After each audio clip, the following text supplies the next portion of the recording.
Les CPS sont dans la tourmente, manque de moyens, manque de personnel sont souvent pointés, mais aujourd'hui, à Anderlecht, une commune bruxelloise, c'est la presse néerlandophone qui a dénoncé des pratiques irrégulières, voire du clientélisme. Alors, faut-il revoir quelque chose dans l'organisation de cette aide sociale ? En a-t-on les moyens, la volonté politique ? On va en débattre avec 4 spécialistes. Bienvenue sur le plateau de Versus.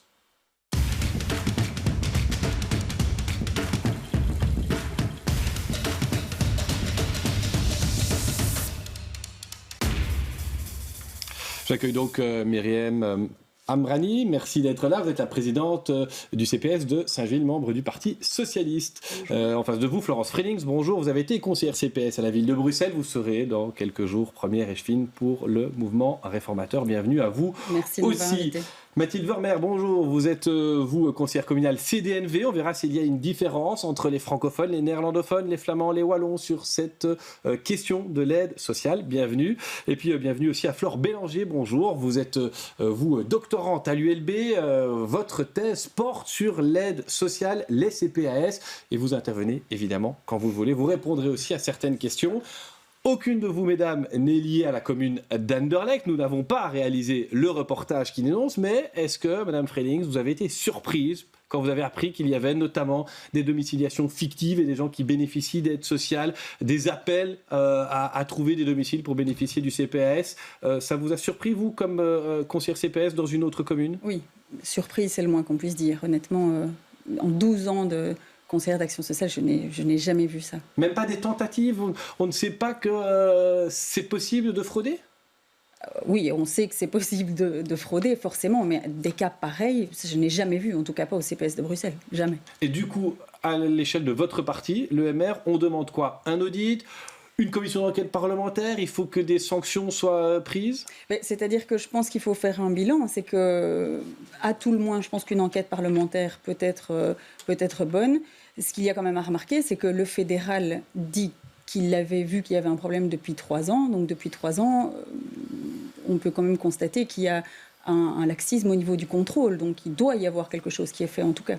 Mathilde Vermeer, pour le CDNV, alors je répète, vous c'est la ville de Bruxelles aussi, c'est pas Anderlecht, mais enfin voilà, cette affaire a secoué, interpelle un peu partout. Est-ce que vous pensez que ce qui s'est passé à Anderlecht aurait pu se passer dans d'autres communes ?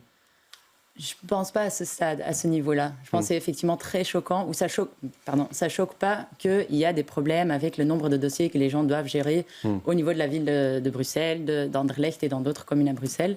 Par contre, que c'est possible de frauder à ce point-là, ça vraiment, ça nous a choqués. C'était pas du tout sur le radar chez nous. Et donc, que demande votre formation ? Un audit, une commission d'enquête parlementaire, autre chose ? Une priorité, c'est d'abord que pour les ministres responsables, qu'ils prennent leurs responsabilités. Parce qu'on sait qui est responsable, on sait là où il y a eu un problème, là où en fait le suivi ne se fait pas. Et donc là, on veut que les ministres, les administrations prennent leurs responsabilités.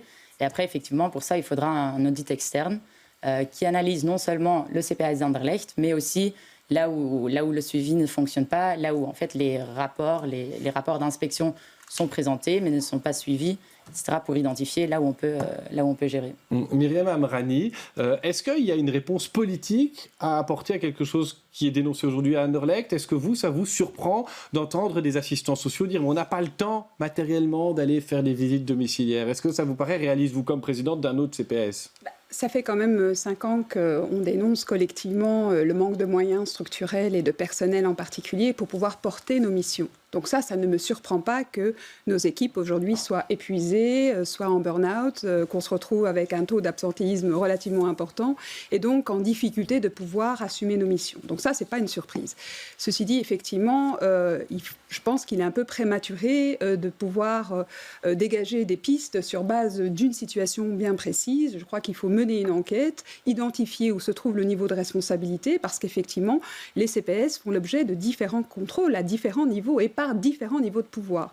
Donc oui, je suis assez estomaquée de voir que malgré tous ces contrôles à différents niveaux de pouvoir, il y a eu des dysfonctionnements. Donc l'idée ici, c'est de pouvoir un peu faire la lumière et de procéder à une enquête extrêmement précise pour enquête comprendre. qui doit être menée par qui ? par l'administration, par la justice, par dans un une assemblée premier temps, parlementaire, si oui, laquelle que celles et ceux qui ont mandat pour justement opérer le contrôle à chaque maillon, à chaque étape, puissent se rendre des comptes dans un premier temps. Donc il y a l'administration, il y a ensuite le politique. Donc tout ça doit faire l'objet d'une analyse qui, de mon point de vue, doit prendre du temps.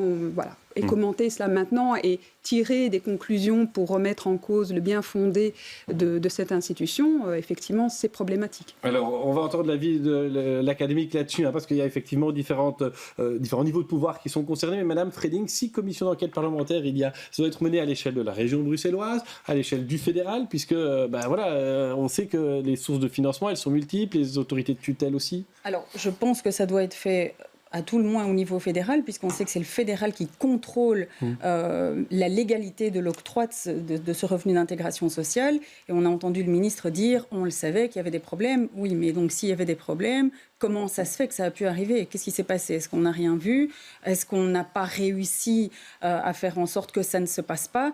Donc, je veux dire, c'est important. Je pense que ce président de CPS, d'abord, ait une réponse devant une enquête parlementaire, parce que c'est répondre aux citoyens.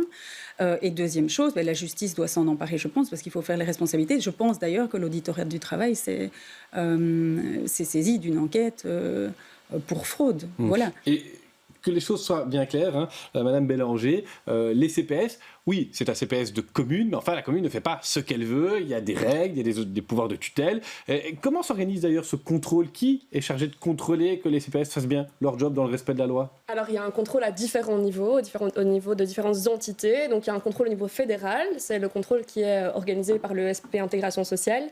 Ce contrôle-là, c'est un contrôle qui est justifié par les SPP Intégration Sociale sur base d'une vérification que le budget qui est alloué par l'État fédéral est bien utilisé par les CPS. Et dans le cadre de cette mission-là, ils vont aussi aller consulter les dossiers individuels. Mais il y a une question qui se pose à l'heure actuelle, c'est de savoir s'il y a un pouvoir de tutelle dans le chef de la COCOM qui pourrait éventuellement annuler, suspendre certains actes des CPS. Alors, ce n'est pas ma matière principale, les tutelles. Mais il y a quand même une bataille juridique là derrière qui pourrait se poser le cas échéant. Madame Amrani, je reviens vers vous. Ça vous est déjà arrivé, vous, de vous faire contrôler au CPS de Saint-Gilles et qu'on vous dise attention, là-dessus, vous n'êtes pas dans les clous? Tout à fait. C'est le principe même. Nous sommes un pouvoir public et on n'est pas au-dessus des lois. Donc il y a des procédures à respecter. Et le rôle de l'inspection, c'est justement de venir sur le terrain, d'extraire l'un ou l'autre dossier et nous devons rendre des comptes, expliquer le pourquoi du comment et nous nous prêtons au jeu. C'est le principe même et il arrive parfois qu'on ait des recommandations que nous devons impérativement respecter pour l'année suivante. C'est une pratique tout à fait régulière, récurrente et tout à fait normale. C'est quelque chose qui est institué dans notre institution. Dans un cas comme celui d'Anorex, on va ensuite élargir, mais est-ce qu'à un moment donné, les gens qui ont bénéficié indûment d'une aide sociale. On sait que 2 journalistes, se faisant passer pour des étudiants, ont bénéficié d'une aide. Ils ont annoncé qu'ils allaient rembourser. Mais est-ce que les gens qui ont touché un peu plus, trop longtemps, ils doivent rembourser? Est-ce que c'est réaliste de demander un remboursement? Est-ce que c'est socialement juste, Madame Vermeer, là-dessus? Est-ce qu'il faut aller au bout? Est-ce qu'il faut que chacun rembourse le trop perçu? Il faut en tout cas qu'on essaye de récupérer là où il y a eu la fraude, là où il y a eu clairement une fraude de domiciliation, par exemple, consciente. Il faut que le fédéral ou le pouvoir responsable fait le suivi pour assurer, en fait, on doit montrer que ce n'est pas une option qu'on peut faire. Par contre, il faut être réaliste que c'est quand même, on pense que les gens qui font cette fraude, c'est pas les grands ménages très aisés, merci. Donc cet argent ne sera pas là. Cet argent ne sera pas récupérable automatiquement. Donc je pense que là, il faut trouver une manière de montrer un exemple.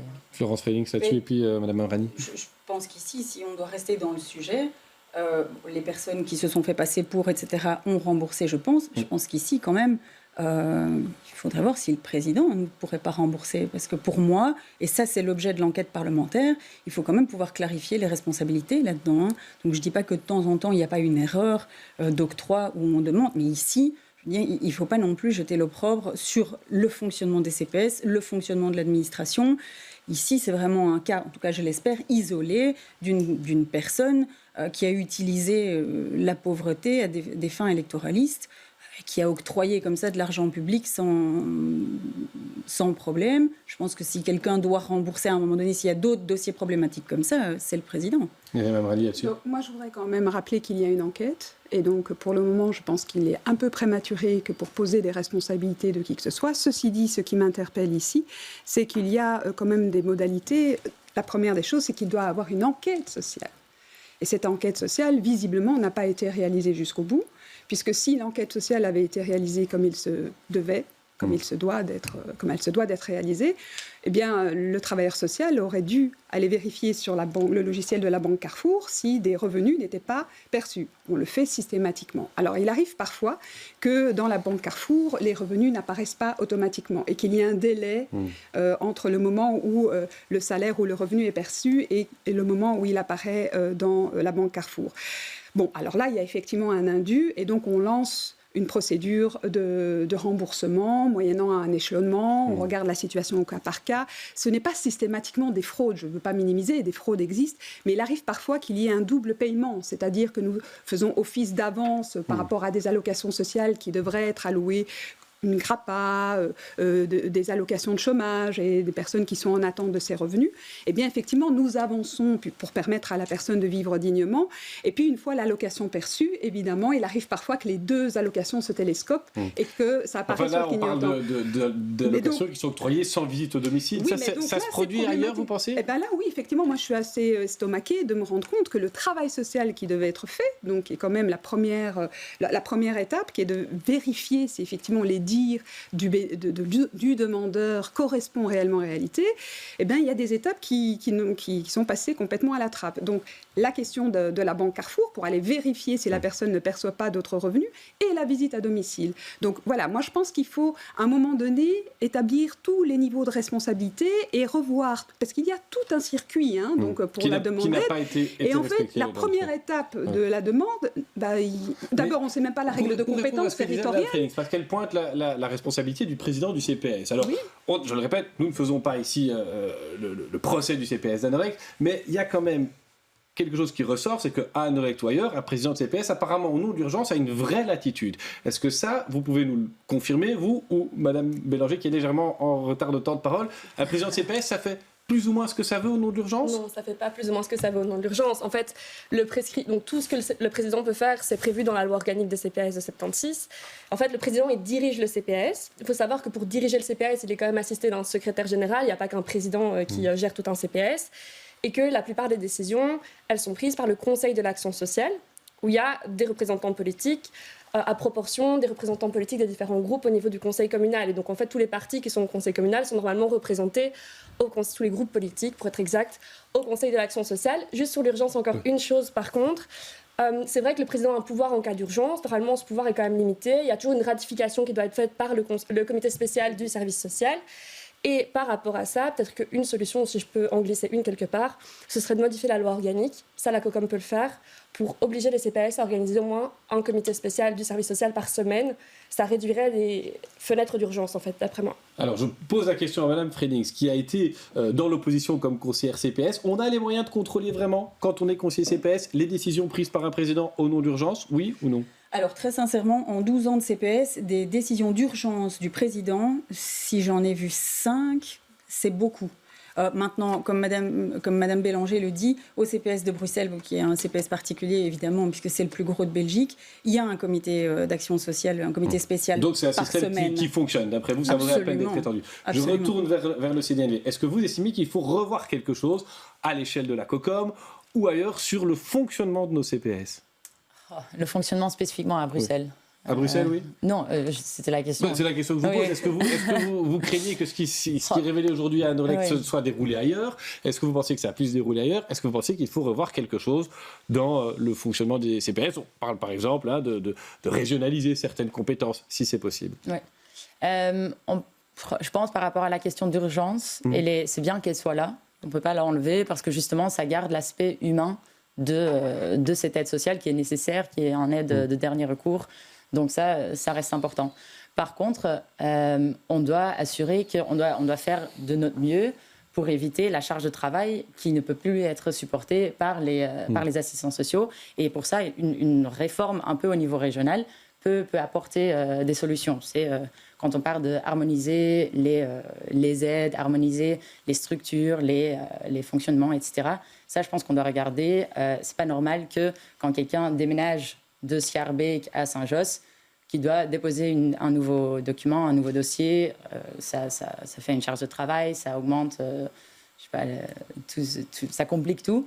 Donc je pense là-dessus, on doit travailler. Madame Amrani, là-dessus, l'idée de régionaliser certaines parties de l'aide sociale et donc finalement de retirer ce travail-là au CPS, à l'échelon local, ça vous irrite, vous, comme présidente sortante ? Oui, ça m'irrite un peu parce que globalement, j'ai envie de vous dire que ça se passe bien. Et les situations évoquées ici, on part d'un cas particulier pour dégager des généralités. Beaucoup d'argent beaucoup d'argent, mais à nouveau, je voudrais qu'il y ait une enquête qui soit diligentée, qu'on puisse établir les différents niveaux de responsabilité, comprendre pourquoi des mécanismes de contrôle qui fonctionnent dans d'autres CPS n'ont pas fonctionné là. C'est une vraie énigme pour ma part. Mais donc, ne jetons pas le bébé avec l'eau du bain. Nous sommes dans un contexte depuis 4 ans, je le répète, 4-5 ans en contexte de crise sociale qui succède à de nombreuses crises, une crise sanitaire, une crise énergétique, une crise de l'accueil des réfugiés. Je ne suis pas sûre que ce soit la séquence idéale que pour pouvoir tout remettre en cause. Ceci dit, je pense que la question de financement structurel, nous l'avons dit et nous défendons collectivement, aussi bien dans le sud que dans le nord du pays pour le coup, le fait qu'il faille impérativement nous renforcer pour permettre à nos équipes de pouvoir réaliser leur mission dans de bonnes conditions. Du côté du MR, revoir quelque chose dans l'organisation de cette aide sociale via les CPS, c'est un tabou. On ne peut pas toucher à cette forme d'autonomie communale. Et puis après, j'aurais une question à Mme Bélanger là-dessus. Mais du côté du MR, on est prêt, dans le cadre de la discussion au fédéral, à la région, à réfléchir, à envisager des possibles ? Réfléchir, oui, évidemment. Maintenant, voilà, je pense que, comme dit ma collègue, il ne faut pas jeter le bébé avec l'eau du bain. Globalement, ça fonctionne correctement. C'est vrai qu'il y a une certaine autonomie communale. Les communes sont tout à fait différentes. Les populations sur les communes ne sont pas les mêmes.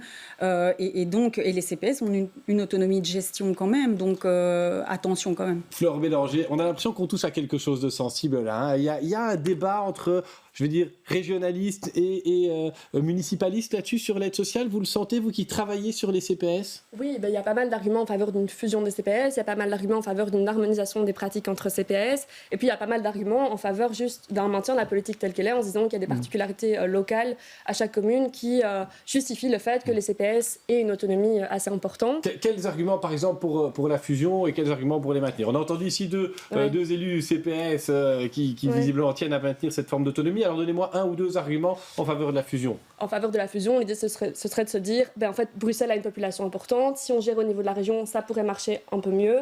On pourrait harmoniser les pratiques en même temps. C'est pas forcément mon opinion. Hein. Je fais juste le relais d'arguments vous entendez qui quand vous existent. travaillez sur la question. Et en faveur de l'harmonisation des pratiques, je pense que c'est important de le dire qu'il y a quand même des pratiques assez différentes d'une commune à l'autre. Et que du coup, ça pose question en termes d'équité entre les justiciables. On n'est pas reçu de la même manière quand on va au CPS d'une commune ou d'une autre, ou d'une région ou d'une autre ? A priori, en fait, il y a quand même 2 volets à l'aide sociale. Il y a le revenu d'intégration qui est... où il y a 6 conditions très spécifiques qui sont prévues dans la loi. Dans ce cas-là, on peut considérer que le traitement des usagers est plus ou moins équivalent d'une commune à l'autre, a priori. Et puis, il y a l'aide sociale. Et l'aide sociale, le critère pour octroyer une aide sociale, c'est l'état de besoin. Et le but de l'aide sociale, c'est de vivre une vie conforme à la dignité humaine. Et donc, l'interprétation de ce qui est justifié comme aide sociale ou non, elle varie forcément d'un CPS à l'autre, d'une politique locale à l'autre. Madame Amrani. Oui, donc il y a une variation liée à la politique sociale qui est portée, qui est liée aussi au résultat électoral. Donc, à un moment donné, on est aussi avec un projet politique de vouloir lutter contre la pauvreté et de se donner les moyens de cela avec le soutien des électeurs au niveau local. Mais alors, comment on fait la différence entre l'aide et le clientélisme ? Parce que ça, c'est une vraie question. Ce sont 2 choses différentes. Donc, le revenu d'intégration, comme ça a été évoqué, il y a l'octroi du revenu d'intégration qui fait l'objet d'une procédure et d'un cadre défini par le niveau fédéral, dans les conditions d'accès, etc. Et puis, il y a la politique sociale, l'aide médicale, les aides loyers, les aides culture, etc. Tout ce qui participe à pouvoir soutenir les ménages qui rencontrent des difficultés, les aides enfants, les aides scolaires, etc. Là, c'est au niveau local que ça se décide. Parce que d'une commune à l'autre, on peut avoir des ménages avec enfants, avec beaucoup d'enfants. Moi, je suis dans une commune où on a un nombre important de jeunes et on a moins de seniors. Dans d'autres communes, c'est l'inverse. Donc, développer une politique sociale en faveur des familles, et en particulier des familles monoparentales qui représentent 10% de la population à Saint-Gilles, ça a du sens à Saint-Gilles, peut-être moins dans une autre commune de la région. Donc, moi, je trouve que c'est important. Alors, par contre, ce que je propose, plutôt que d'aller vers de la fusion, qu'on aille plutôt, pour soulager le travail des équipes, travailler plutôt à l'automaticité de certaines règles. Et donc, du coup, on réglerait la question du traitement inéquitable. C'est automatique, on considère qu'on a droit, on a accès, on est étudiant, on a droit à l'aide médicale, on a droit à tel niveau. Et donc, on n'a plus à remplir des formulaires à n'en plus finir pour accéder à la bourse d'études. D'emblée, on y a accès. L'automaticité des aides. Mais je reviens avec ma question. Où mettons la différence entre le clientélisme, c'est-à-dire l'idée qu'on rend un service à quelqu'un et qu'il serait finalement redevable à son président, sa présidente de CPS, parce que finalement c'est lui ou elle qui l'a aidé. La politique sociale, elle est définie par le Conseil de l'action sociale. Mais vous doutez bien que pour certains, c'est pas si clair. Il y en a qui disent mais telle personne m'a aidé, je vais voter pour elle. C'est pour ça que je me permets de remettre un peu de clarté dans tout ça. Donc la politique sociale, elle est définie par un Conseil de l'action sociale. Nous établissons des lignes de conduite en co-construction avec les équipes et l'administration pour pouvoir porter une politique sociale qui soit cohérente et qui fasse sens et qui puisse être traduite concrètement par les équipes. Et puis, effectivement, là, à partir de ce moment-là, c'est en comité, chaque comité emploi, comité social, etc., où on est là collectivement pour s'assurer du respect de ces lignes de conduite. Je vous sucre, mais je veux la réponse du MR et du CDNV là-dessus, à cette question. Où mettons la différence entre le clientélisme ? Est-ce que vous avez l'impression, vous, que ça existe quand même quelque part en région bruxelloise, cette idée de mon élu local m'a aidé, je m'en souviendrai au moment des élections ? Ça existe clairement en direct, manifestement, et c'est très assumé. Hein. Je veux dire, le président l'assume totalement. Mais par contre, la différence... L'ancien président, le nouveau... l'ancien président qui est aujourd'hui député. Oui, tout à fait. Ceci dit, les deux, il n'y en a aucun qui veut se présenter devant les parlementaires, mais bon. Par contre, la définition est totalement différente, évidemment. L'aide sociale, le revenu d'intégration, c'est quelque chose qu'on octroie à des personnes qui répondent à des critères établis clairement par une loi. Le clientélisme, c'est des privilèges accordés à des personnes qui parfois n'y ont même pas droit légalement. Madame Vermeer, est-ce que vous avez l'impression qu'à Bruxelles, il y a une forme de clientélisme qui se met en place derrière l'aide sociale ou d'autres ? Clairement, je ne sais pas à Bruxelles, à la région, mais clairement à Anderlecht, c'était dit de manière fière que voilà, moi je suis socialiste et je fais du clientélisme. On se bat contre ça à la région de Bruxelles. Il y a eu un problème de clientélisme pendant très longtemps. Et là, c'est dans l'ouvert. Et je pense justement on doit sauter sur cette opportunité. Et voilà, il y a un problème. Et ça veut dire qu'effectivement, on doit revoir les possibilités d'accès du président au dossier, peut-être. Brièvement, Madame Amrani, en réponse. Écoutez, moi, il y a une enquête, je voudrais quand même qu'on établisse l'enquête. S'il y a eu clientélisme, que ce soit établi, alors qu'il y ait un témoignage du président qui dise mes services dysfonctionnent, les citoyens viennent me trouver pour demander à ce que leur dossier soit traité dans les délais et qu'il décide du coup d'aller voir son secrétaire général et ses équipes pour comprendre le pourquoi du comment, c'est une chose. Et je pense qu'il n'est pas le seul à vivre ce genre de situation. Il nous est arrivé d'avoir effectivement des bénéficiaires ou des demandeurs qui disent « Ah, on a l'impression que le dossier tarde et puis on a eu un refus, pourquoi un refus ?» Et donc notre rôle aussi, c'est de pouvoir habiter les règles. Donc moi maintenant, j'aimerais quand même qu'on puisse un peu creuser cette histoire-là. Clientélisme s'il y a eu, j'aimerais qu'on le démontre objectivement. Il y a eu un témoignage dans le chef du président qui l'assume, mais pour le reste, ne jetons pas l'opprobre sur l'ensemble des présidents et des CPS en disant que c'est du clientélisme. Parce qu'on va devoir avancer dans le débat, il nous reste 3 minutes. Je pense qu'il existe un cadre dans lequel, effectivement, quand il y a une question, quand le président a une question ou quelqu'un d'autre du Conseil, il y a ce comité où il peut dire tiens, j'ai entendu ce dossier, où est-ce qu'il en est ? Madame Bélanger, est-ce que dans le cadre légal actuel, on peut organiser autrement notre aide sociale ? Est-ce que c'est possible de transférer à la région des compétences ou de créer une entité qui viendrait se mettre au-dessus des communes pour qu'il n'y ait finalement qu'un seul interlocuteur ou moins d'interlocuteurs comme pour les zones de police ? Est-ce que c'est possible, oui ou non, dans le cadre légal actuel ? Dans le cadre légal actuel, le fait qu'il y ait un CPS par commune, c'est prévu par l'article 2 de la loi organique, et ça c'est une compétence qui est restée à l'autorité fédérale. Donc la COCOM, par exemple, ne pourrait pas décider maintenant de créer un CPS régional sans modifier cette loi-là, et elle ne peut pas modifier cette loi-là puisque c'est une compétence fédérale. Voilà, écoutez, on va encore vous entendre. Vous allez avoir la parole une dernière fois. Ce sera pour l'argument recevable. Préparez-le, jingle.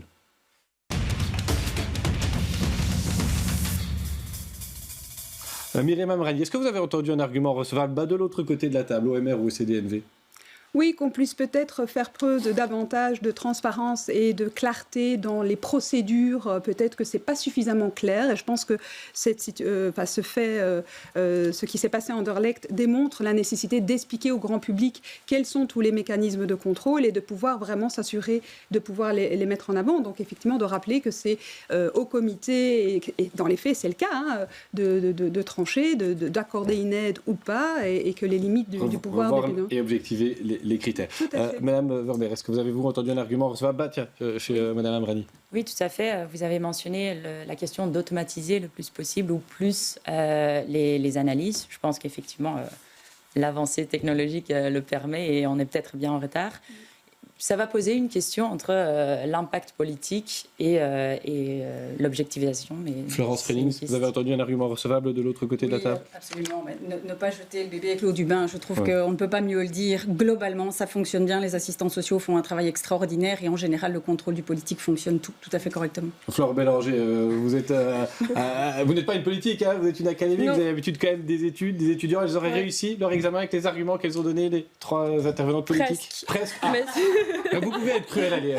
Si je peux juste donner une précision qui est importante, et j'en profite d'être à la télé pour une fois et pas dans le bureau pour le dire, c'est qu'en fait, les CPAS à l'heure actuelle, c'est quand même très difficilement tenable, le flux entrant de dossiers auprès des CPAS, et que ça risque pas de s'améliorer si on va toucher à d'autres institutions de sécurité sociale. Vous pensez par exemple à les limitations dans le temps des allocations de chômage? Tout à fait. Et donc je pense juste qu'il ne faut pas voir le CPAS comme une île isolée et qu'il faut il faut le voir comme une institution qui va dans tout le système de sécurité sociale et se poser des questions quand on limite quelque chose ailleurs de ce qui va se produire au niveau des CPAS, avec l'argument recevable du financement structurel qui est important et d'autres arguments aussi évidemment de clarté, de transparence sur les procédures, c'est essentiel. Merci à toutes les quatre d'être venues sur ce plateau pour échanger. On se retrouvera la semaine prochaine et vous le savez, ce sera un autre thème, d'autres invités et de nouveau beaucoup de questions.